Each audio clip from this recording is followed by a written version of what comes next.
આપ જોઈ રહ્યા છો લાઈવ દરબાર ન્યૂઝ। ડભોઈ તાલુકાના અનેક ગામોમાં પીવાનું પાણી પુરવઠા વિભાગ દ્વારા પાણીની લાઈનો મારફતે મોકલવામાં આવતું હોય છે, પરંતુ સમય અંતરે પાણી પુરવઠા વિભાગના અધિકારીઓ દ્વારા પાણીની લાઈન ઉપર રહેલા કેટલાક વાલ ક્ષતિગ્રસ્ત રહેતા હજારો લીટર પાણી દુર્વ્યવહાર થઈ રહ્યો છે।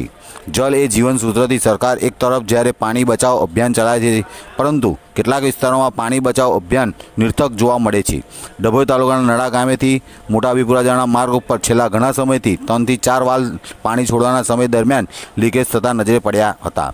ત્યારે લીકેજ રહેવાના કારણે હજારો લીટર પાણી બિન ઉપયોગી વહી જતું જોવા મળ્યું।